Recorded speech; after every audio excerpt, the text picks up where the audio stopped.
Okay, thank you. Good afternoon and welcome to our event on Energy Access Explorer. I think a few people are joining us online, and special welcome to those of you who are joining us in person.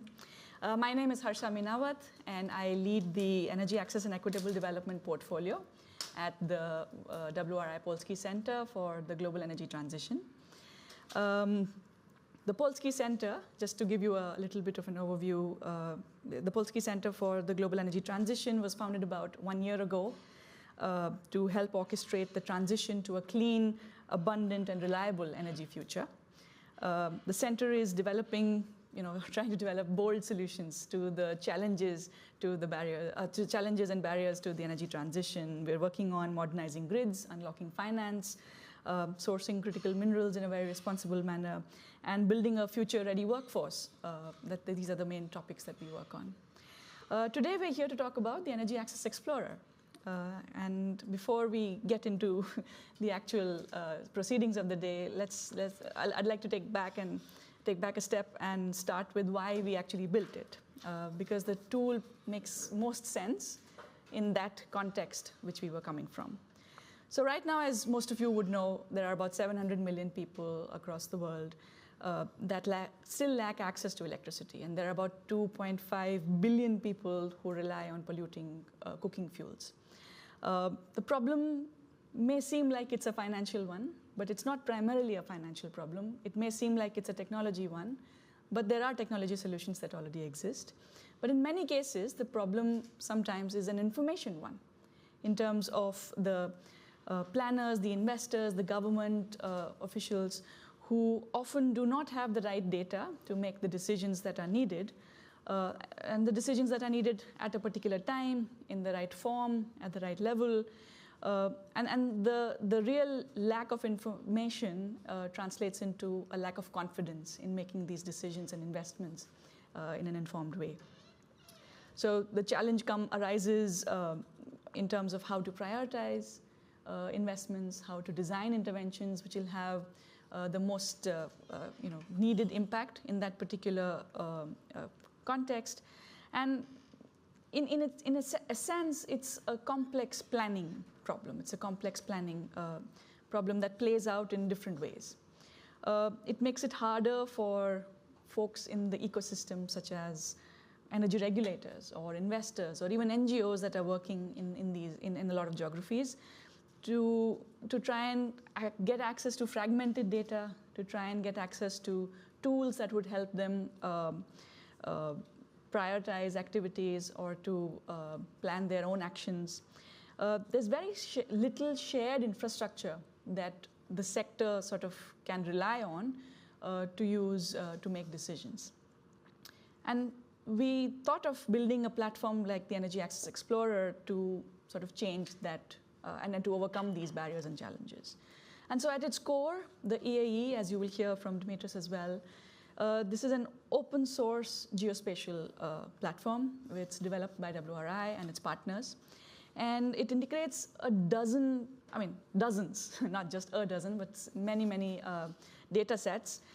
These could be on population, on existing infrastructure, on demand, on climate risks, and many other data sets that you can use as proxies. And it makes these data sets, which are on a geospatial platform, they make them accessible and available for decision makers, for planners, and specifically for infrastructure planning, which would include energy infrastructure planning.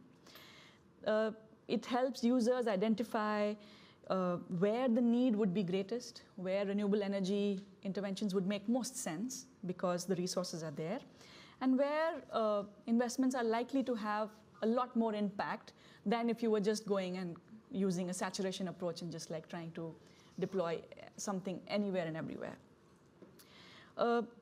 The main aspect that we've been focusing on is that the platform is free to use. It is open for everyone and anyone who would like to use it. And it is not just designed for data scientists. It's designed for decision makers. It's not designed for folks who have a background in coding or who have a background in GIS and softwares like that. But it's useful for folks that do not come with that background, who may not have that mindset in terms of, okay, how do I actually toggle something that in a code language? Something that's also underappreciated, and I would like to mention it, is that the EAE, the Energy Access Explorer, is a digital public good. It's designed to be used, to be adapted to different circumstances, and it's designed to be built upon, which means that government officials, let's say in sub-Saharan Africa, or a research institute in South Asia, a local planner that's working with the ministry, or someone who needs to make a case to a finance committee can actually log on to the platform. They can try and do the analysis that they'd like to do and identify the market opportunities that they think are going to make the biggest case and impact. And the platform is designed in a way that it belongs to the communities that it serves eventually. The openness of it is not incidental. It is really the point that we've been trying to drive for the last several years.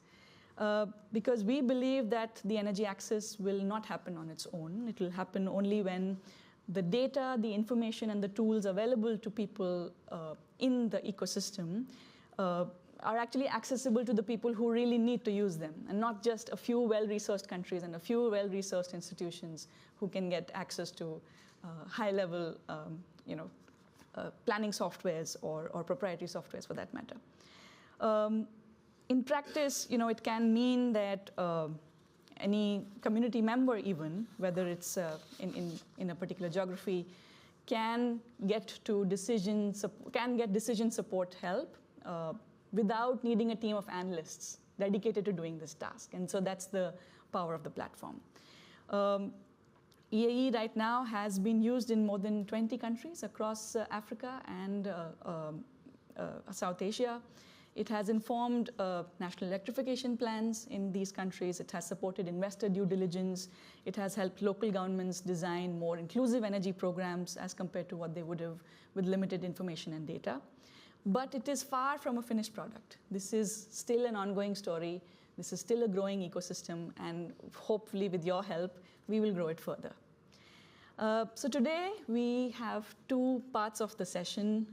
We will hear from practitioners and thinkers who are engaging with this particular ecosystem and contributing to it, and helping us develop further on this ecosystem. We'll also have Dimitris give you a live demonstration of the platform, which will give you a sense of what it can actually do. And we'll then invite our panelists today who are themselves part of energy modeling communities, using the energy open access tools, being part of research hubs in different locations that are actually doing the energy planning analyses. And so together, I hope with this sort of opportunity that we have with the London Climate Action Week, we can give you a sense of what the EAE can do, and where it is already making a difference, where it can further make a difference, and hopefully how you and your organizations might consider using it in the future.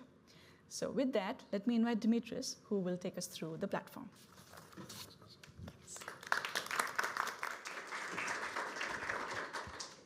Hello, everyone. Good afternoon. We cannot thank you enough for being here today with us. Such a day, hot day. I'm sure you would have liked to be elsewhere. So we do appreciate you taking the time. Let me start with a couple of questions here. Anyone from the UK in the room? Maybe show hands. Few, many. US? Couple. Germany? Yes. Italy? Or based in Italy? Yes. France? Anyone from Spain? No. Australia? Yes. Can anyone guess why I selected these countries? Imagine all people living in these countries, large countries that I have just mentioned, living in complete dark when the night comes. 2026, 60 years, 6 decades after almost universal electrification in the US and Europe. This is actually the number of people, as Harsha pointed out earlier, that have no access to electricity whatsoever today. That means no access to modern healthcare, no access to modern education, no access to modern agriculture, livelihoods, etc. So we do need to ask ourselves and the communities we work with, where are those people that are currently underserved and unserved. And then the question, how shall we best serve those communities? As soon as we introduce a question which starts with where, we are speaking about Geographic Information Systems, GIS. How many of you are familiar with the term GIS? Great. How many of you consider yourselves GIS experts? And I can see a couple here. Yes, 2. How many of you use Google Maps on a daily basis? Right? The reason why we are asking these questions in this particular order is to help all of us appreciate the fact that you don't need to be a GIS expert, right, in order to benefit from a GIS system. And this is one of the main reasons why we conceptualized, designed, and developed the Energy Access Explorer, which is the first digital public good in the energy domain. Many times we're being asked, is it really the first digital public good in the energy domain? Do you mean energy access? It's actually in the energy domain. In other domains, water, healthcare, etc., there are plenty of digital public goods. We have still a long way to go with the broader energy community. I believe all of us agree, especially in a day like this, on the importance of energy for socioeconomic development. Right? The vast majority of the Sustainable Development Targets are linked with energy. And we need to be able to conduct integrated and inclusive energy planning in order to identify those underserved communities and eventually reach desired socioeconomic development targets. Harsha, you spoke about the numbers to date. So to summarize, there are 3 reasons that led us to the conceptualization of this particular initiative. The vast majority of the geospatial solutions in this space have traditionally focused on the supply side. Shall we extend the transmission distribution network? Shall we deploy mini-grids, so isolated grid networks, or introduce solar home systems, off-grid solar home systems? If we don't understand aspects of demand and affordability from the bottom up, the supply strategies we are designing will not be viable, neither for consumers, whether these are households or institutions, nor for the energy service providers, utilities, mini-grid developers, solar home system providers, etc. So we, stakeholders in the cross-sectoral energy for development space, need to synthesize data on both demand and supply and take into account parameters which happen to be geospatial in nature. So that's reason number 1, treat demand and supply as equal. Second reason, Harsha, you spoke about it. They need to democratize access to data and analytical tools. The vast majority of the stakeholders do not have access to granular data and analytical tools to inform decision making. We're talking about planning agencies, we're talking about businesses, finance institutions, civil society organizations. Where shall we deploy energy systems that meet socioeconomic development? The vast majority of solutions in this space stop here, which is what? A user-friendly interface for data and analysis users. Data and analysis users. And we tend to forget who? Data providers, which takes us to the 3rd reason that led us to the Energy Access Explorer. Data providers need to deploy an open source dynamic information system. Why open source? Why open source? In order to reduce significant software engineering costs. Open source refers to the programming infrastructure, refers to the code. Data, however, can be either open access, if their license allows them to be shared in a public domain, or password protected in case there are any data sharing related sensitivities. So let's not confuse these 2 terms, open source software, data, open access, or password protected, depending on licensing. If one or more of these reasons are valid in a given geography, whether that is a country or a smaller administrative division, only then we assess the need for customizing the Energy Access Explorer. And our vision is to provide geospatial data and technology and create a future where both people and communities have access to modern, reliable, affordable energy services for achieving critical development outcomes. So the expansion of energy is not the end objective here, but it's an important means to achieving development outcomes on healthcare, on education, livelihoods, transportation, agriculture, etc. What is EA in a nutshell? It is the first open source interactive geospatial platform which synthesizes, as you can see, data on both demand and supply. Remember, the images on demand and supply now translated into data sets, and enables stakeholders with different perspectives do what? Identify priority areas for energy interventions. If there is one sentence we'd like you to remember when it comes to the Energy Access Explorer, is this: it helps us identify priority areas for energy interventions. It functions also as a dynamic information system which facilitates data management and data governance, and all this in the same place.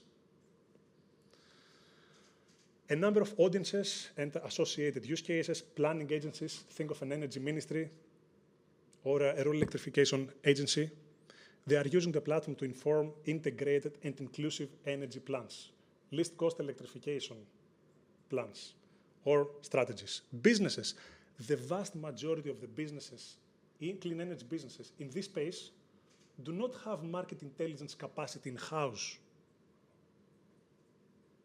How can they identify new market opportunities without access to granular information? They are flying blind. But we see even the larger businesses in this space using the Energy Access Explorer because it saves them a significant amount of time when it comes to the initial pre-screening exercise. Market intelligence.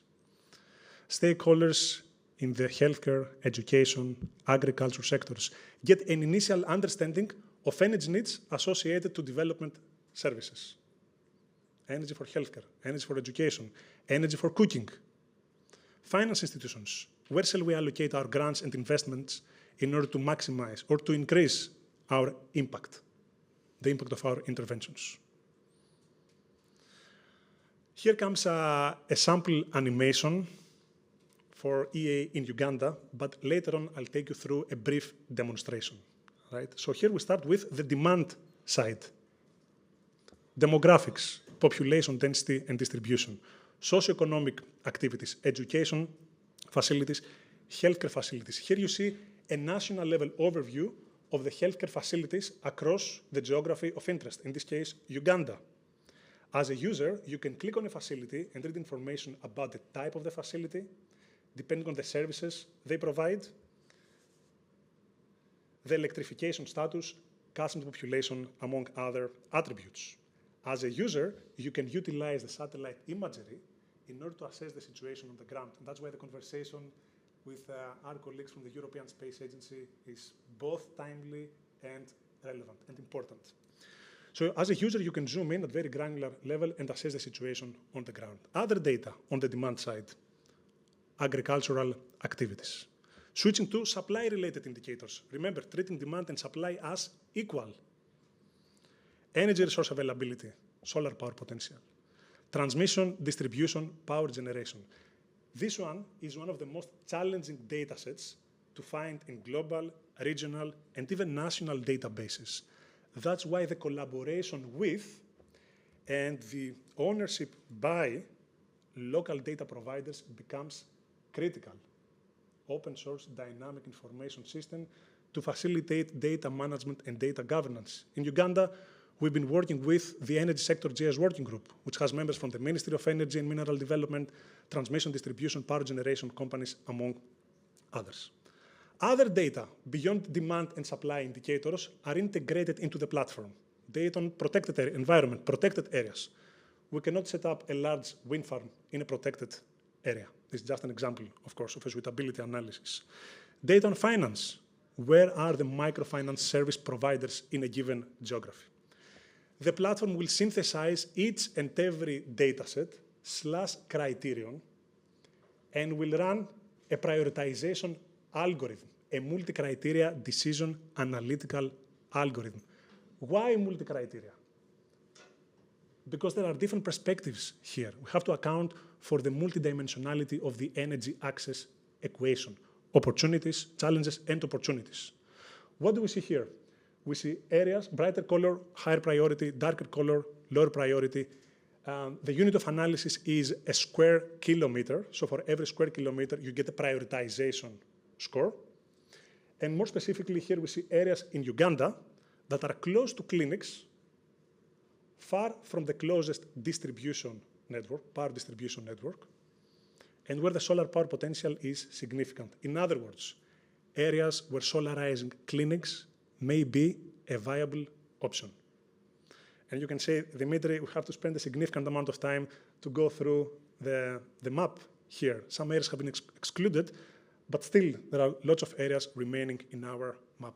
The platform will do this pre-screening, this prioritization, this ranking, if you will, for us. And this is not a black box kind of analysis that someone else developed in a static manner and we have to go with it. This is based on our unique criteria. There is a justification why certain locations shall be prioritized based on our perspectives. So you get a list of the top priority areas that meet our unique criteria on the fly. As a user, remember, you can utilize the satellite imagery to assess the situation on the ground. We change the criteria. We're interested in areas with high agricultural productivity. The top priority areas will likely differ. Indeed, another location with agricultural activity, with a settlement, with a road network, has been prioritized for an energy intervention. And you get a list of the attributes that you have selected, right? So Clem's priorities may differ from Hannah's priorities, and so on and so forth. But we can have a dialogue. We can de-risk investment through this data-informed approach. Thanks to the granularity of the input data, the analysis is customized at different levels, different geographic levels, from a settlement, a village, community, all the way to a nationwide analysis. Inclusive planning, planning that takes into account needs at different geographic levels.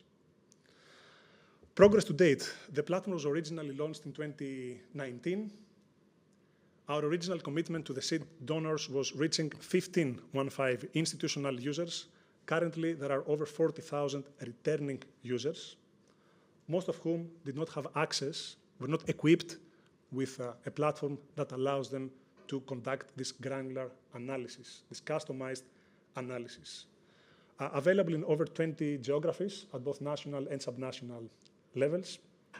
Over 300 partners have contributed in various ways in this particular initiative. Government partners, civil society organizations, renewable energy associations, among others. One interesting data point worth sharing is that almost 1 out of 2 users of this particular initiative are women. This should have been the case, right? But this is not what we see in the various workshops and trainings we participate. So here we are talking about equitable access to software. Now, at WRI, in collaboration with partners, some of whom are present here today, we would like to understand and assess what it actually takes in order to move from digital access to such a platform, to such an open tool, and trainings that we conduct in collaboration with some of you to meaningful participation in energy planning processes. Just because you got a training and you were introduced to the Energy Access Explorer does not mean you are applying it in practice. So if you are interested in this work, Women in Energy Planning through Open Data and Tools, please do speak to Harsha or me later on. Some practical use cases, so it's not just conceptual and theory. It will be a short safari, a short journey. We'll start with Ethiopia. The platform has been used by the Ministry of Water and Energy to inform the results-based financing scheme for off-grid electrification. 19 million people living in 145 Woredas, that's admin level 3 administrative divisions in the case of Ethiopia, have been prioritized for off-grid electrification based on the criteria local stakeholders selected. The Ministry of Water and Energy, the World Bank, the utility. You see that the unit of analysis here is Woreda, so administrative division, and not a square kilometer. Aggregation is easy, disaggregation is challenging. In Kenya, how many of you are familiar with the energy planning ecosystem in Kenya? Hannah. There are 47 counties in Kenya, and thanks to the 2019 Energy Act, all of them are tasked with the development of the local county energy plans. So you can imagine the demand for granular data and analytical tools which are locally owned. So the platform has been used in collaboration with other modeling tools, the likes of Onset, and we have Onset representatives in the room, the open source spatial electrification tool, to inform local county energy plans, which eventually feed into the integrated national energy plan. Still in Kenya, the platform is being used to map priority areas for productive uses of energy. Think of a solar pump, but there are so many other PURE, productive use of renewable energy opportunities. You will hear more about PUE from Hannah in a while. In the case of Kenya, in the case of Nepal, the platform has been used to identify areas where clean cooking interventions shall be introduced. So here, on the right-hand side, you see areas in Kenya that rely highly on charcoal and firewood for cooking, and where the distribution network is present. In other words, areas where introducing e-cooking projects, electric cooking projects, may be a viable option. Collaboration with the Clean Cooking Association of Kenya, the Clean Cooking Alliance, the Ministry of Energy, Strathmore University, among several other partners. One of the most recent advancements of the Energy Access Explorer is its use for market intelligence in Tanzania, in Nigeria, in Kenya. As you can see on the right-hand side, this is a map of Kenya showing the penetration of solar systems for lighting. Solar systems for lighting. The question that's being asked in the census is, what is your main source of lighting? And in this county called Kilifi, 1 in 5 households have reported that they use solar for lighting. But the information does not get more granular. Now imagine being a planner, tasked with the development of an energy plan in that particular county. You may know where the distribution network is, you may know where the mini-grids are, but you don't know where small-scale solar systems are in that particular geography. So in collaboration with IBM's Impact Accelerator program, we are working on developing an AI extension of the Energy Access Explorer to go through high-resolution satellite imagery and move from this coarse resolution to this. We're able to exceed 90% accuracy, 94% to be precise, and we'll now be scaling this in India, in Kenya, and the application will be made available for other countries. But having access to high-resolution satellite imagery in a dynamic manner is critical. This can then inform larger initiatives, the likes of Mission 300 and more. We are also working on identifying areas where second life batteries shall be introduced into the energy mix. This is a pilot exercise we conducted in Kenya using the Energy Access Explorer, and over the coming couple of years we will be introducing second life batteries as another technology configuration in modeling tools, the likes of Onset, the Energy Access Explorer, etc. Spoke about market intelligence. In the case of Nigeria, the Rural Electrification Agency. Nigeria, for the ones who are not familiar, is the most populous country in the region, 6th most populous in the world, and it's the #1 country when it comes to unelectrified communities. So the potential for impact is larger than anywhere else in the globe. So the Rural Electrification Agency, which is tasked with the electrification of over 85 million people in a single country, 85 million people today in a single country, is using the platform to inform some initiatives, the likes of Africa Mini-Grid Program, Energizing Agriculture Program, among others. We work very closely with healthcare departments. In the case of Uganda, with the Health Ministry, to not only map the location of clinics, but also estimate ranges of electricity requirements. Why do we need to know how much electricity clinics are going to consume? Because if we don't know that, how are we going to design a supply system to meet those requirements? Right? Similar to most products and industries, we start with the demand. That was an exercise we conducted in Uganda, bringing together stakeholders from energy, the Ministry of Energy, the utilities, and the Ministry of Health. Collaboration, of course, with other research organizations, the likes of IASA, Politecnico di Milano, among others. In the case of India, we've been working across states, Jharkhand, Assam, Nagaland, Mizoram. Here you see a use case in collaboration with the Renewable Energy Department on solarizing street lights. Thanks to the partnership with local stakeholders, thanks to the local ownership, which is critical for the sustainability of this particular initiative, the platform has been recognized at both national and international levels. So GEO for SDGs, the Group on Earth Observations for Sustainable Development, recognized the way this particular initiative, the various partners involved, utilize Earth observation technology to advance sustainable development. In the case of Ethiopia, spoke about the collaboration with the Ministry of Water and Energy. The platform has been introduced at the Science Museum to the general public for a full month. This wouldn't be possible if this initiative were not locally owned. Future of Government Awards as a highly commended open source creation, one of the partnerships, critical partnerships to transform the renewable energy space in Nigeria. We spoke about the fact that EA is a digital public good. Digital public goods, we're familiar with the term public goods, right? Streets, street lights, libraries. Digital public goods is a fairly young term. Many organizations are using it without actually appreciating what it takes for a product or for a data set to be a digital public good. So the openness is one of 9 criteria.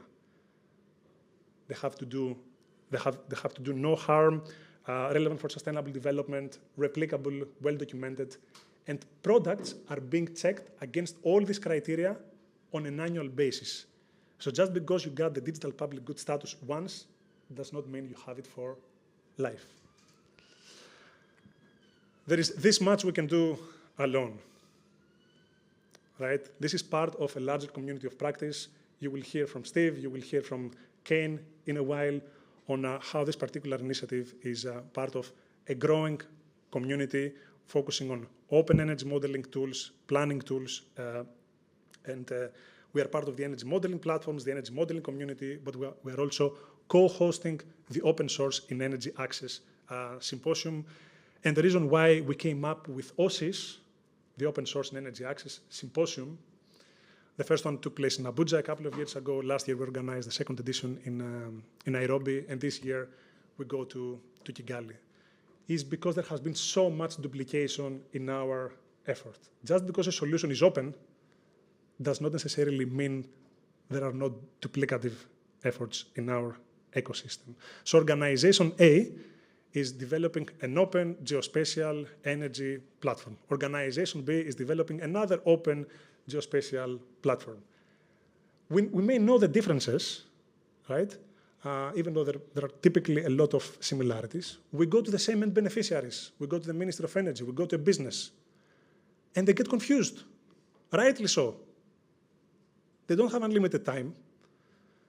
That confusion leads to delays in selecting the toolkit that will inform planning, market intelligence, etc.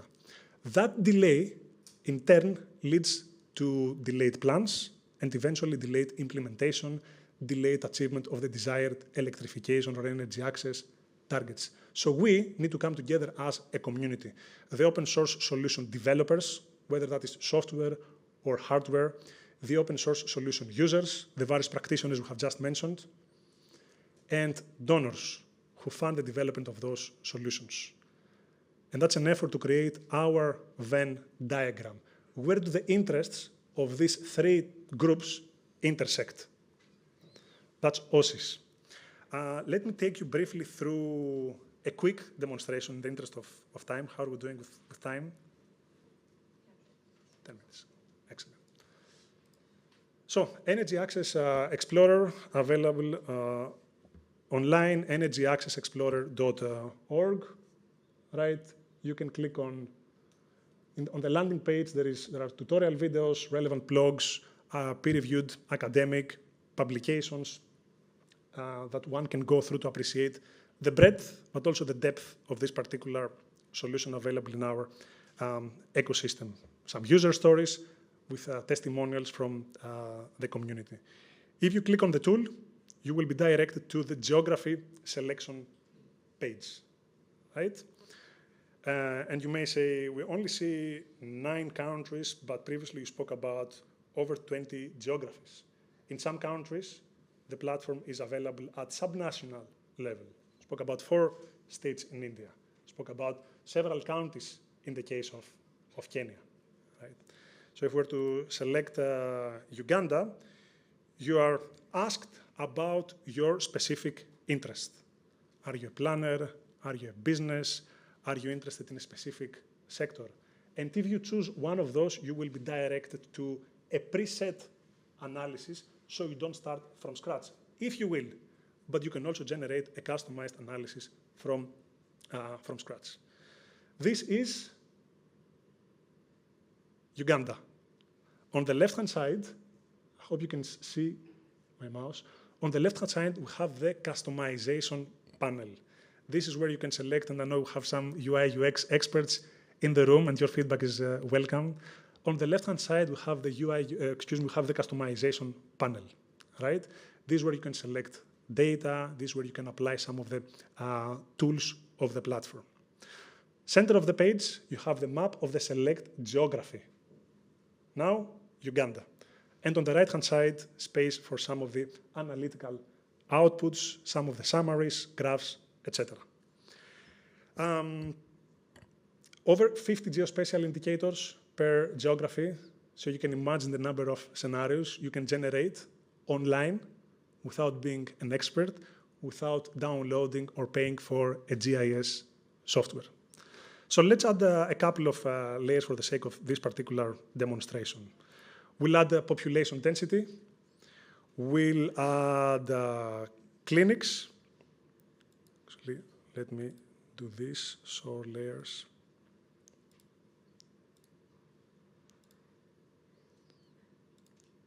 We'll add, just a second. I want you to see all this from the beginning. Remove all layers, show all layers. All right, let me start. Population density and distribution. Clinics, and you see the clinics now popping up in your map. In GIS terms, this is an overlay, right? So you have the population density, and on top of the density, you have clinics, demand side, just a couple of indicators. On the supply side, we have global horizontal irradiation, and we can select the distribution network. You can say, what happened with the clinics? They are under the solar irradiation map. So we can change the order the layers appear. Can you see my mouse? I just bring clinics on top of our map. Even if you are familiar with the geographic contexts there, can you indicate which areas shall be prioritized for energy projects? And again, remember, we only have 4 indicators. Imagine adding over 50 indicators in your map. Which areas shall be prioritized? It's really difficult to say. Do you agree? All right, I'll take this as a yes. There is another layer, which is the analytical output. Remember, this is a multi-criteria decision analysis, a prioritization analysis, a heat map, a ranking analysis, if you will, right? And the unit of analysis here is a square kilometer. So we can start applying some filters and be very targeted with our assessment. Let's say we are interested in areas that are close to clinics. And you can either play with this slider, you're following my cursor, or you can edit this editable box. So we are looking at areas that are close to clinics. This is a buffer in GIS terms, right? So you have the clinic, and then you create a buffer just around it. Areas that are far from the distribution network. You see how the analytical outputs are being updated as we speak? Nothing was pre-cooked or pre-set, pre-analyzed. So we are close to clinics, far from distribution. And let's say we are interested in areas where the solar power potential is significant. So you can say 1,800 kilowatt hours per meter square. And areas that are populated, let's say at least 50 people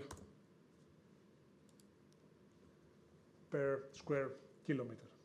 So we started with a few hundreds of thousands of square kilometers, and now we've gone down to 40,000 square kilometers.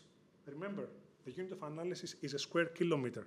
So you can zoom in at fairly granular levels, and you are able to see these cells. We call them grid cells in GIS terms. You can click on one of those, and you see the potential for this particular cell is high. Why? Based on our criteria, you can get an analysis, and all the indicators we have just selected, you get a report for that particular area. But still, you shall not spend days trying to identify the brightest cells in the map, or months. And then you change your criteria, you have to start again. You see the high priority areas where I'm pointing, this one. If I click on it, you will get a list of the top priority areas that meet our unique perspective, right? So I'll click on one of those here, and the platform will zoom in those areas that meet our criteria. You will click once again, and you will be able to get an analysis for that particular community. Remember, as a user, you can utilize the satellite imagery in order to assess the situation on the ground. You change the opacity or the transparency of the layer, and here you go. You started from a country-wide analysis, and you went to a specific community that met your unique criteria. Remember, this is a pre-screening tool. This is not a feasibility tool. This is not designing your supply system. Other tools can do that, and outputs of those tools can then be integrated into the Energy Access Explorer. But it saves us a significant amount of time when it comes to the prioritization. A couple of additional features, so I'll go back to the basic map. We will reset all of our settings so we can see the entire country. Right. Not all users are interested in a nationwide analysis. So you may want to focus in a specific geography. All right, I'd like to focus in northern Uganda. Go to this one, northern Uganda. Or I'd like to go to a specific county, and you see how the prioritization summaries are being updated as we speak. So the analysis can be customized really at different geographic levels. Now we go back to Uganda, 240,000 square kilometers in the entire area. We'll go back to the analysis. On the left-hand side, you see the unit of analysis being 1 square kilometer. But not all interventions are being made at this granular level. So what you can do is you can aggregate the analytical outputs at different administrative divisions. You can say region, sub-region, county, and so on and so forth. And just for you to appreciate that this is happening as we speak, we will remove population count as a criterion, and you are able to see the map being updated at that administrative division as we speak. All right? A relatively new feature that was released just a couple of weeks ago is the fact that users are not only getting summaries in terms of area and in terms of population, but you are able to get a summary of all geospatial input geospatial layers integrated into the platform. For instance, close to 5,000 clinics meet your criteria. The average distance to distribution lines is this much, close to 10 kilometers. The average global horizontal irradiation is 2,000 kilowatt hours per meter square. And this is based on the 3 criteria datasets we selected. If you have 50 indicators, you will get a summary of all those input layers. You have an onset, a least cost electrification plan integrated. You will be able to get a summary for a least cost electrification plan. I can pause here with the demo. Any questions on EA? We can have a couple. Yes, Mina? Just from a GIS perspective, Please. how often, maybe this is a question that you get quite often, how often do you update your data and with whom, how you do your Good, very good question. Good question. Just to make sure that you are... Yes, very good question. It depends on the data set. So there are over 50 geospatial indicators. Some indicators may be updated once every 6 months, others every year, others every 2 years. You may have census data, which is not updated as frequently. Who updates? It's not just WRI, right? Which is typically a response that you would get from similar initiatives. And this is why these initiatives are typically not sustainable. We work very closely with local energy access explorer working groups, cross-sectoral working groups, right? So think of, in the case of Ethiopia, the collaboration with the Ministry of Water and Energy, which has established an energy data and modeling desk, and the directorate of this particular initiative sits with that particular ministry. But they cannot make it alone. They have to collaborate with Bureau of Statistics, they have to collaborate with the utility, with departments, line ministries, healthcare, education, agriculture, finance, etc. Right? So cross-sectoral working groups tasked with the sustainability of this particular initiative. And what you saw today is simply the front-end interface for data and analysis users of this particular platform. There is also a user-friendly back-end infrastructure for data providers. So there's a data management system, there's a data governance system with permissions. So let's say, Mina, you are with the Ministry of Health, and your responsibility is to add data on the electrification status of clinics. How frequently? Once a year.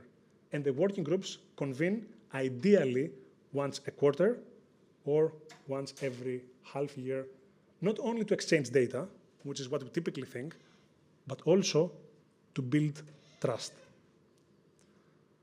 I can elaborate on that in a while, on the importance of building trust. Yes? Oh, wait, hold on. Oh, please. Sorry. No, excellent work and excellent initiative. I'm Dr. Rahul Walawalkar with Net Zero Energy Transition Association. The question is, you talked about trust, right? So my question was going to be on that area, that when you are getting data from different sources and when you're dealing with different ministries or different agencies, sometimes you see that even there is a data discrepancy. So is there any process which is set up on how do you validate which data is most current or which data to use when, or if there is any, since you also have an analytical layer, are you able to identify any gaps in the data and then go back to the agencies and help improve that? 100%. Excellent question. And I think it relates to yours, Mina. There are certain data and metadata guidelines. Others refer to those guidelines as standards, but standards is a very big word in our community. It means that something is widely adopted, which may not necessarily be the case. But still, there are certain data and metadata guidelines which need to be met for data to be integrated into the platform. This is not a crowdsourcing platform that anyone can populate. There is also a data QA, QC exercise to make sure that these guidelines are being met. Unless this platform is trusted by the government, by businesses, it will not be utilized. So we work very closely with governments and we work very closely with business associations to validate the information integrated into the platform. Still, the metadata fields are made available to all users so they can assess whether this particular indicator can be utilized for their exercise or not. So if it's outdated, if it does not have geographic coverage that meets their criteria, they don't have to utilize this particular data set. And this can lead to another conversation, which is on data gaps. Right? Yes. Just a follow-up on that. Is there any application you're already working on looking at things like disaster recovery areas where sometimes, again, if some hurricane comes, some storm comes, and there is something where there was some infrastructure which was built, but then it has now got damaged, but many times on-ground surveys or other thing takes months or years to reflect. So is there anything where you can do where you can use the latest satellite imagery or something and then try to map and do a quick assessment to provide back to the community? We've done some work on that, especially in India and Assam state, and working on relief centers. But this is not something that we've touched across geographies. Right? However, what we started doing in India can eventually be replicated elsewhere. Now, access to high-resolution satellite imagery is really critical with us, and that's why we have a couple of people here who can help us, hopefully, unlock this information.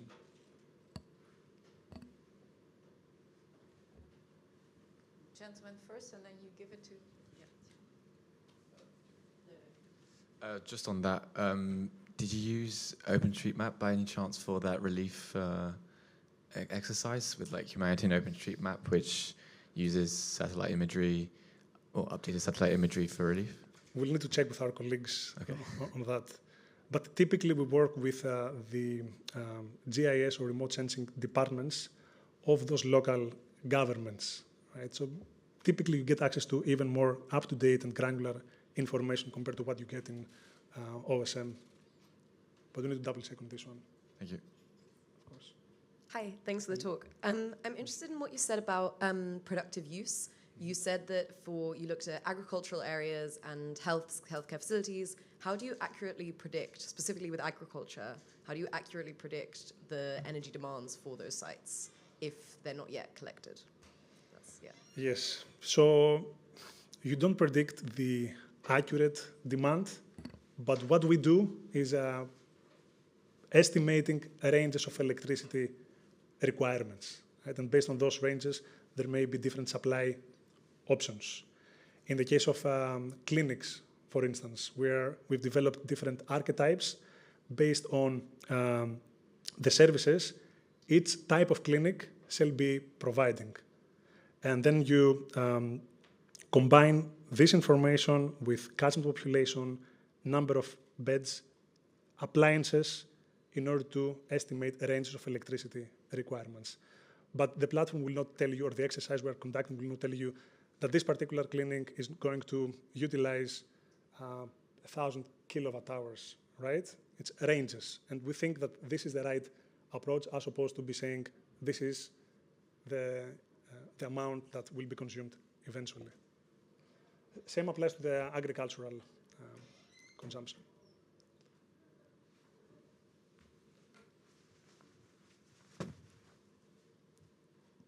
Thank you. Excellent tool and very well presented. My question is, what's the progress with all the other countries? I forgot to mention that it currently covers 48%, almost 50% of the unelectrified communities. So a lot of growth since it was originally launched in 2019, but definitely a lot of potential for covering additional countries, right?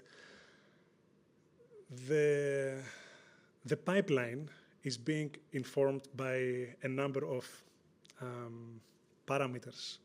One is the access rates. We want to make sure that the platform is going to add value in a given geography, if we are talking about the access side of the Energy Access Explorer. Another one is the availability of databases, geospatial databases, and relevant geospatial tools. So we want to make sure that this initiative is going to add value, is going to complement what exists in the ecosystem, and not duplicate ongoing efforts. Of course, the willingness and the interest from partners to adopt this particular initiative in a new geography, whether that's a country or a smaller administrative division. So this initiative has been demand-driven from the get-go, and that's why you don't see a global version of the Energy Access Explorer, even though there might be such a lighter version of the Energy Access Explorer across multiple geographies in the future. But local ownership is critical. Still, there are several requests we get frequently about customizing EA in new geographies for new thematic areas or for the existing thematic area. So the requests are their official requests from governments, from business associations, etc. This request is not always being accommodated by the ones that support the development of those solutions.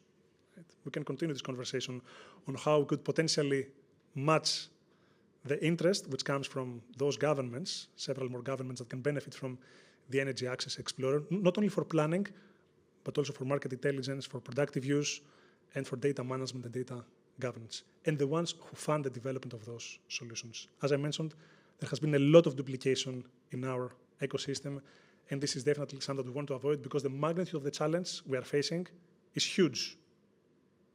And we're not expecting a small team of 10 people are going to address the demand across geographies. Hence the importance of the energy modeling community. Hence the importance of energy modeling platforms. And you'll speak about that, I hope, Kane, on how stakeholders from geographies where the platform is not currently active can build a preliminary version of the platform in a couple of weeks' time in this three-week-long training workshops, the energy modeling platforms. But also, let me pause here because I'm sure Kane and Steve are going to cover the capacity development bit. Yes.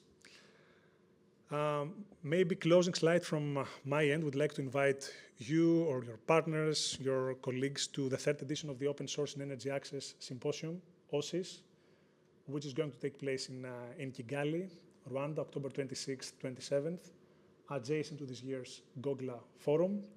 And we'll have the opportunity and the honor to launch EA 3.0 with additional features and functionalities. Thanks so much for joining us and for your attention, and keep on utilizing this platform, providing your feedback.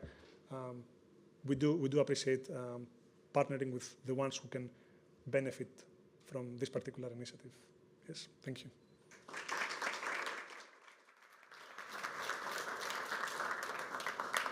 Thank you, Dimitris. We'll move to the panel discussion now. Let me invite our panelists for today. We have Kane Alexander, who's the research consultant at the Climate Compatible Growth Group. Steve Nichols, who's the executive director of Africa Energy Futures. Hannah Mottram, who's the senior research analyst at the Energy Savings Trust. And Zeynep Giro, data application scientist on Earth observation at the European Space Agency. Please join me in welcoming our panelists.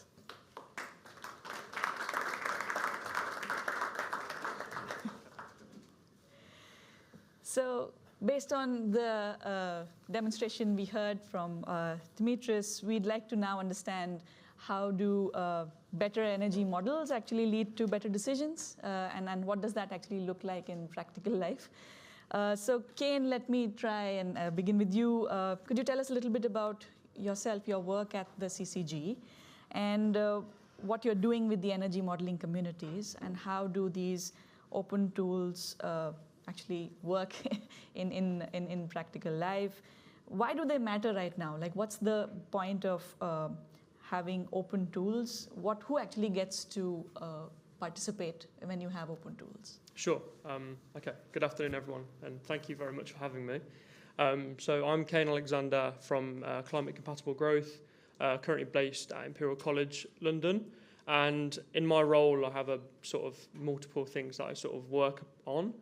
Mostly towards capacity development and capacity building within CCG. So working with a tool called Osmosis, if anyone's heard of it. And then also the Clues framework. But I guess probably what I'm here to talk about more so is me leading the energy modeling community, and then also leading on the Flatpak initiative. So maybe just briefly, just to say what the energy modeling community is. Started around sort of like 2 years ago. It's an initiative which is led by me or led by CCG, but it's very much supposed to be designed so that it's empowering the community. It's very much about the people part of it as opposed to us, trying to do it for our benefit. And ever since, so I was going to lead to this in a different question, but Dimitris mentioned the energy modelling platforms, which have been going for a number of years now. And these are sort of 2 to 3 week events where you can come and learn a tool, get very hands-on training with that. And we found, following on from these training events, there was a big gap between people taking up the tool and then sort of what would they do after it. So we decided that we needed to bridge that gap between someone taking the initial steps to learn it to then being able to continue to learn it when they don't have someone hands-on teaching them all the time. And so within the last 2 years, we've sort of developed this virtual community, which now has probably over 1,000 members part of it, which includes many different tools and includes EAE as a tool, which recently we had an online webinar to sort of launch that community. And I just think it's been really beneficial to have this, because what I have noticed is these people are really, they really want to learn, and they're very appreciative to be able to get these extra opportunities. And being able to, give them the ownership of this community is the ultimate aim we're trying to get towards. And giving them the access to open source tools it makes it easier for them, breaks down barriers, whether it's, lack of access to knowledge or, things they're not coders, or they don't have the money to pay for licenses, or, those kinds of barriers. But now having these more opportunities for them, it just builds up this community and makes it a lot easier, for them to do it themselves. So I think, we've been able to really, push towards giving the ownership to them and enabling them to do it without, having to rely on other people, I think. Yeah, thanks for that. Can you tell us a little bit about, let's say, a typical journey of how when someone actually participates in the program and then goes on to using it in their day-to-day life in planning roles that they are playing either inside universities or inside ministries and agencies like that? Yeah, I think there's probably lots of standout candidates which could say they've had the perfect, or maybe not perfect, but a really great journey from starting with us. But maybe I could just give one example, a guy who I actually only just met last year. So he came to an EMP, he learnt the Clues tool, and turns out he was a very capable user of energy modelling tools already, which does help, but you don't have to be. And he was able to learn the tool. He was there for only 3 weeks. Within 6 months, he was then teaching it at his research institution. He was leading training at EMP in Nigeria. He has then since moved on to become a trainer in the tool at our own events, which he's going to do next month. And then also he has been working with the software, creating teaching materials and actually modifying the underlying code of the software, which is, not many people have done that. So he's definitely a star candidate. But I think there's many examples of people coming in and learning it and feeling so almost happy to be there, and they really enjoy it, and then they take it forward to passing that knowledge on to other people and giving the other people then that capability to pass it on to others, I think. Yeah, thanks for that. I mean, more people learning through the training materials that are provided and then continuing to actually use it is the eventual gold standard. Exactly, yeah. Steve, let me bring you in here. So please do introduce yourself and the work of Africa Energy Futures. How does this modeling community that Kane was talking about, how does this connect with your work with the research hubs? And how do what are the opportunities you see for the hubs and the communities to work together more closely? Yeah, cool. Yeah, hello everyone. So yeah, I'm Steve. I head a very new group called Africa Energy Futures, and the sort of stat that kicked us all off was, of all of the studies cited by the UNFCCC on energy in Africa, 2/3 of them have no African authors at all. And so what we expect African policymakers and investors to do is to make policy planning and investment choices off short-term, once-off, black box, consulting-led, donor-commissioned models. There's no trust, there's no understanding, and therefore we don't see the kinds of enabling environments that flow from a better process, if that makes sense. And what does a better process look like? I mean, it takes a year of policymakers and and modelers working together just to agree on the research question, let alone actually customize the model and understand all the complexities of it.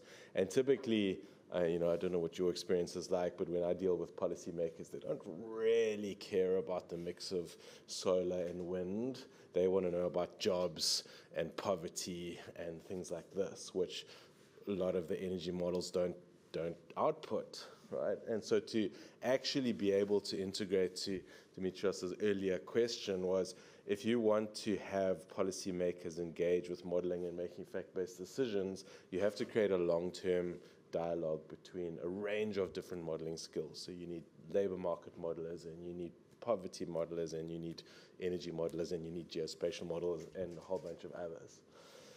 So what my organization does is try to create that long-term stability, funding research institutions for 3 to 5 years, asking them to convene that community of practice of different research skills that you need. But obviously, you need people who can do the modeling, because if you don't have it and you don't have that underlying data, then people are guessing, and you would be surprised by how many energy plans are basically just guesses. So I guess the one caveat that I would have to this kind of longer term capacity arrangement is at the last EMP that I attended, there were 2 researchers from an Asian country who had done something geospatial and were saying, we're going back to our ministry next week and telling them that this is the answer.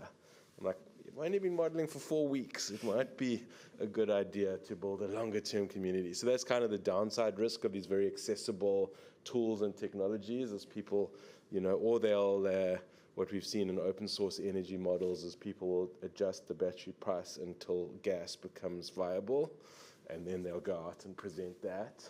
So there's lots of complexity, but I mean, to the question, you need a big cohort of skilled people who understand modeling and data and who are working to collect the data and verify the data and update the data and all of that, so that you can have the political economy conversation. And for that, you need long-term capacitated institutions that can lead it over years. Yeah, absolutely. And so talk to us a little bit more about the localization. So why is it important for these hubs to be placed where they are? Mm-hmm. And what different will that do? Mm-hmm. What difference will that make, particularly?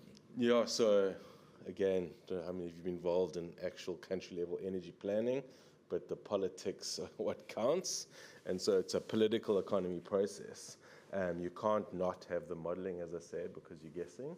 But that local knowledge is really important, even just for the politics of it. Otherwise, what you'll get is a politician saying, well, if you use local data, you'd get different answers, and we don't trust your data, particularly if you're using average data from Europe, which is quite often done. But then also you get quite significant differences in the actual outputs if you use proper local data, and there's plenty of examples of that. One of my favorites is actually in Uganda, a study done out of the University of Columbia looking at how did government estimate demand, and they found in household use they were underestimating it by twice, and in agricultural productive use were overestimating it by 4 times. And so the relationship between the infrastructure and the demand was like completely out of kilter. So if you don't have that kind of data, local data understanding, you're going to have those kinds of problems. But mostly I would say it is a procedural thing. If you don't involve policymakers in your process from the very beginning, and that's what I like about the Explorer so much, is that people are asking questions from the beginning, they're understanding the scenarios, they're understanding what the selection criteria look like. So when they get to the end, it's something they've been involved in, they have some ownership in, they understand it, they're not just going to reject it outright. What are your priority locations for these research hubs in the first go? So we are still very new. So we launched our first call in December last year, and we had 186 concept notes from 28 African countries. So a huge amount of demand. It obviously took us a lot longer to go through them than we had initially planned. But so we are down to, and I mean, we would like to have a hub in every country, but our first $1 million hub will be in one of Ghana, Kenya, Uganda, Rwanda, Ethiopia, Zimbabwe, Zambia, or Botswana. All right, so that's a good plan for that. Thanks so much for giving us that overview. Let me bring you in, Hannah, and move from the modeling side to the side of people who are actually using the information that comes out from the particular models. So please do introduce yourself, talk about the Energy Savings Trust and the Efficiency for Access initiative, and how are the innovators that are part of this initiative and the grantees, how are they using tools like the Energy Access Explorer and similar tools to sort of understand market information or demand or affordability aspects? So I'd love to hear from you. Good afternoon, everyone. So I'm Dr. Hannah Mottram, a Senior Research Analyst at Energy Saving Trust. For people in the UK, you've probably heard about our UK-based work, but we also do a bit of international work, working on the Efficiency for Access programme, which we manage with CLASP, which is funded by the UK government through Transforming Energy Access and the IKEA Foundation. And what we do on Efficiency for Access, the Low Energy Inclusive Appliances programme, is we focus on scaling energy efficient appliances and productive use technologies in off and weak grid contexts. So I heard about the Energy Access Explorer a couple of years ago in a training in Nairobi. And yeah, it was like, this sounds great. And we support a lot of grantees who are companies who are innovators or distributors who are delivering appliances like solar water pumps, solar mills, solar cooling solutions. And yeah, some of the challenges that they face is identifying where's the market for these appliances. And so Energy Access Explorer is helpful for them to be able to identify kind of where are the potential areas that they might be able to sell their appliances. We also, at Efficiency for Access, look at the market as a whole, and so tools like this are really helpful for us. They told us that it was really helpful for investment, and I saw the recent publication by WOI of an investment prospectus that showcased some productive use opportunities. And what we hear from investors is that they really want to see the data of, like, why is this going to work? Give us the data. And so being able to easily put together a nice looking map that shows, like, this is why we're choosing this area, that's really helpful for investors to have more confidence in the decisions that they're making and where they're putting their money.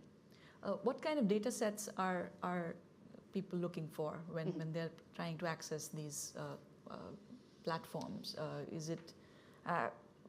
Would they be trying to understand specific locations, or are they looking at more high-level data? And so what are you hearing from your partners? I'd say there's both. And I think a real strength of Energy Access Explorer is that it has been working across different nexuses. So although I come from kind of an energy background, but actually the projects that I'm working on are often actually agricultural projects. Mm-hmm. A farmer wouldn't, there's energy is part of the solution, but it's an agricultural problem of irrigation, or milling is a local business, or it's a kind of food security issue. So the importance of working across those departments. And I think often in the sector, in the kind of off-grid energy sector, there's big issues of working in silos. And I think the Energy Access Explorer is a really good example of what can be done when you do bring in those other sectors.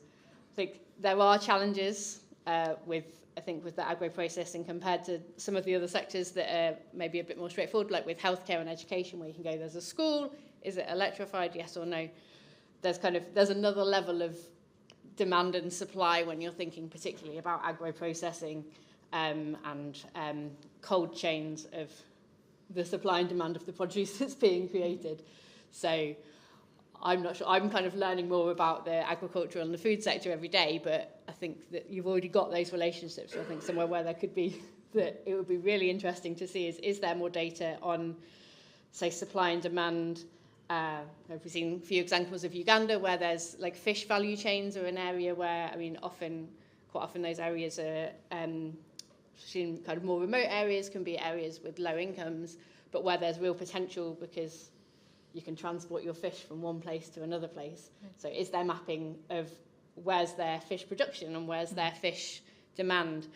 And then thinking about something like solar milling, there's also like milling is present in most rural communities because it's people's basic food. It's not necessarily being sold. It's often replacing women's labour of milling it, but it is in a lot of countries. It will be there in kind of remote villages. So, but the information you need there is, where is there a diesel mill already? Because then if there's not a diesel mill in a remote village, could there be a solar powered mill? A bit harder to track. I was interested in seeing the way of using AI and the kind of imagery data to go, where are things already? That I think would be a bit more challenging. Yeah, thanks for that. Yeah, please do. So, I mean, Dimitrios referred to Energy Access Explorer as a screening tool. Is that right? I think it's a gateway drug, right, to your story. As soon as you've used it once and you've seen all of these options, and you're like, oh, if only I had this data set, then I could do this. And it's a really great way of just like pulling in communities to the kinds of conversations you need to have. Absolutely. Once you've sort of taken a journey through the platform, then you'll find more and more data sets. And as soon as we update more data sets on the platform, we find ourselves having more different kinds of users that we were not really interacting with earlier. Zainab, let me bring you in while Hannah's talked about how the platform's supporting innovators and implementers. Let me try and ask you on what does high-resolution satellite imagery then add to this picture? So please talk a little bit about your work at the European Space Agency. How does platforms like EAE work with the green transitions data applications work that you are leading, and the role that high resolution imagery brings? Okay, so I feel like a bit the outsider in the room, but it's a lot of learning. Thanks a lot for the presentation and everything that was said so far. So I'm Zainab. I work as a data application scientist at the European Space Agency. I have two hats, let's say. So increasing the use of Earth observation data for different sectors related to the green transition, and energy is one of them. And little caveat here, historically, the use of Earth observation data in agricultural application, water management is very well established. Energy is relatively new, at least from the from ESA perspective, but it's really a priority now in the roadmap, and more activities are planned in that sense. And my other hat is related to let's say, what are the tools, digital infrastructure to facilitate the use of Earth observation data? Because we all hear it's still very difficult to access, to use, to process, and let alone derive value-added products and insights from this data. So we have a lot of focus on not only on the data dissemination. I mean, our core business is to fly, operate, maintain satellites, disseminate the data. We have the Copernicus program, which is an operational program that has an open data policy. We put a lot of effort in quality assuring and making available this data and accessible. But we also have the mandate to, let's say, support different user communities to make the best use of this data. And here it's the development of the value-added products and applications, be it for R&D purposes. We are mostly an R&D agency, all the way to commercialization. Here my colleague Mina takes care of the commercialization program, how to take some of these applications to the market and really make them serve a specific need. On the energy sector, so there's the R&D perspective and there's the commercialization perspective. So what we do, I would summarize it on 3-4 pillars. We do what we call the best practices for the use of Earth observation in the energy sector. So we work with the energy sector, so mostly so far from the private sector, so utilities, energy operators, to see first what they are using in terms of Earth observation data. And it's a complex question because their processes are complex, from the planning to the operations to the decommissioning. Are they using satellite data or not? If yes, how? What are the use cases that are still trying to work on? If not, why, and how can we help them use Earth observation data. So these best practices, let's say, are desktop exercise. We have one on wind energy with a strong focus on renewables in general. So we have a best practice on the use of Earth observation for wind, the wind sector, on solar. Maybe it would be useful to share the links, because there you can see the state of the art, what is there, what are the gaps, and hopefully to inform also what is missing for us to build satellites in the next whatever years. So that's one pillar where we're really trying to engage with the energy sector very actively. The second pillar, which is the R&D. So our mandate is really to fund R&D activities, hopefully in the energy sector, informed by these EO best practices, what's missing, and let's put in some funding and some innovation to develop the capabilities. So some of it is focused on the energy sector. We're missing the latest capability for automatic AI-generated insights to see where are the latest data centers, windmills, and all the energy infrastructure. And then, so this is energy focused, but then you have all the other cross sectors. What about irrigation areas? So this is related to agriculture. What about the urban development, which is very relevant to the demand characterization side? So we're funding more and more, let's say, R&D activities, innovative capabilities. So not only about the data layers, but really the value-added products, the algorithms, the workflows that allow you to extract relevant insights that would be useful for the decision-making. This is the R&D. And then the third pillar, out of all this cool R&D, what actually transitions to real use? Because R&D is very nice, we can demonstrate, we can showcase, but how much of it goes to actual operations and ends maybe integrated in the platform, the Energy Access Explorer. So there again, we're doing a lot of effort from both the technical side, so all the interoperability questions, all the maturation, the certification, the verification of the algorithms and the processes, but also all the legal business aspects. So the public good part is clear, but then what about the very high resolution data, which is quite costly? So what are the partnership mechanisms? What are the business mechanisms that we can facilitate as an agency to make this transition easy? And all this is enabled by collaborating with, at different levels. For example, at project level, we work with specific stakeholders. For example, recently we have a project to be launched with EDP as a utility. What are their needs? What are they developing in the pipeline? Then we have more structured collaborations, one with IRENA, the International Renewable Energy Agency, IEA, we just recently signed an MOU, and we also have the task force that Mina is taking care of to structure and scale the impact of these applications. And one thing I want to, that maybe there's a lot of talk that we need to do in terms of synergies. We have the GDA program, the Global Development Assistance Program, where we work with the World Bank, the Asian Development Bank, the African Development Bank, country level to assess use cases. So we transition from capabilities to actual use cases. And actually a lot have been done in different countries in Africa. So one thing I would be very keen on understanding, what can actually transition and be integrated in the Explorer. What are the gaps? We're planning actually new activity in that regard as well by the end of this year. So I'm very happy to be here, actually, too.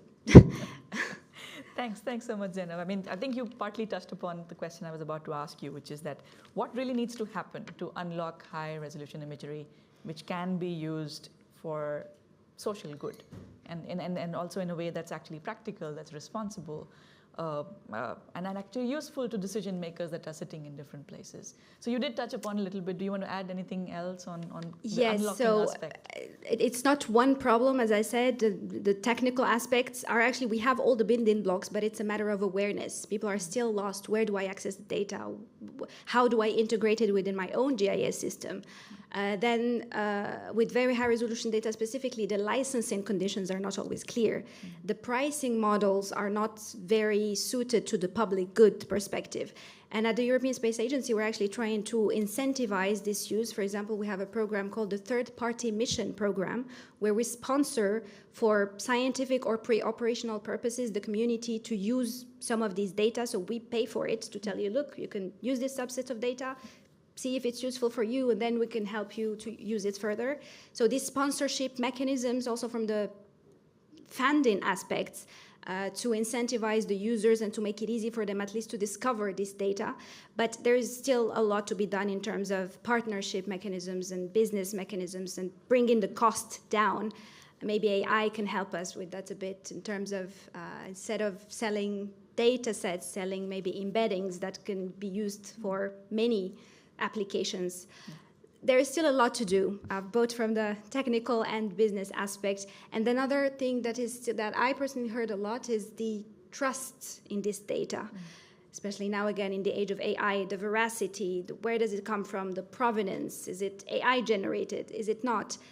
Some companies in the European ecosystem are working on that, not to mention names, but they're doing this aggregation and facilitation of the different capabilities for the end users, but we still have to do some efforts there, especially on the partnership and costs and business aspects. Absolutely. Thanks so much for that. We are almost at time, so maybe just a final prompt, for comments from everyone, just framing it in the sense that if we want to move from better data to better models to better decisions, what should the energy access community focus on? So maybe, Steve, shall we start with you? What's your call to action here for us? Yeah, I mean, I do think that, it was mentioned earlier, is the demand side of the data is very weak, and the tools and things we have are biased towards the supply side. So I think a lot more focus and discussion on how do you estimate demand better and more accurately is key. Okay.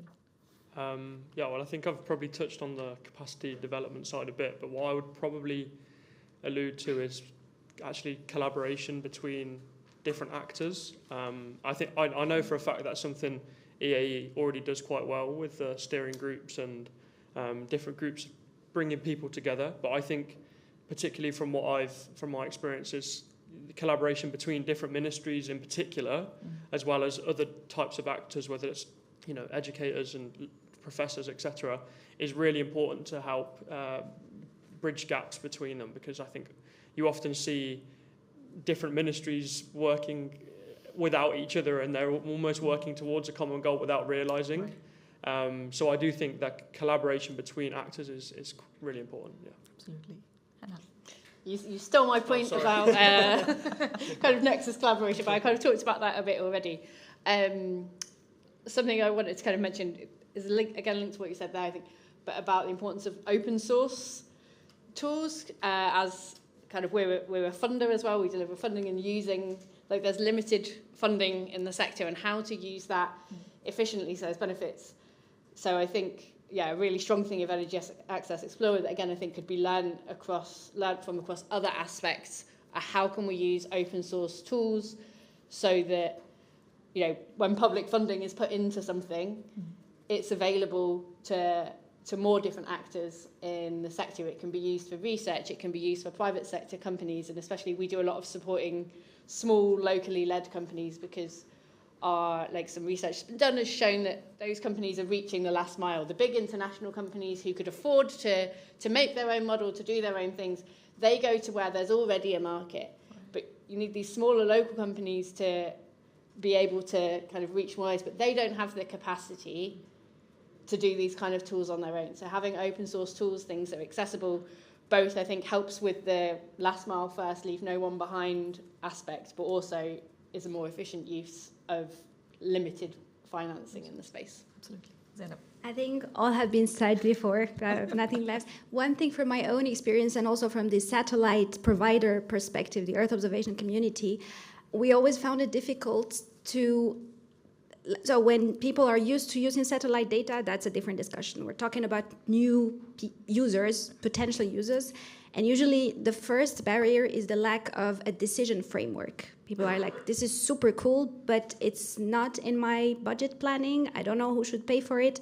Coming back to very high resolution data.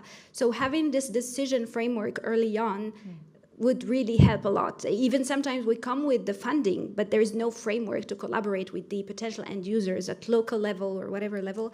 So having this decision framework from my perspective is very important. And then everything that you said, capacity building, and also thinking about the operationalization and how these people are using Earth observation, what are the tools that they are using, because my experience is never a tool has been replaced by another tool. You need to understand what is already used and see how you can facilitate the embedding of satellite data more and more. Sure. Thank you so much to all of you for your comments today. It's been a great conversation, and I really hope that we can keep this momentum going. Please do log on to the EnergyAccessExplorer.org, explore the tool for yourselves, and please reach out to us if you'd like to learn more, communicate more through the energy modeling communities, or to reach out to others who actually been using it, and also to contribute to the research agenda that we are trying to develop. So thank you so much for being here, and have a good day. Thanks.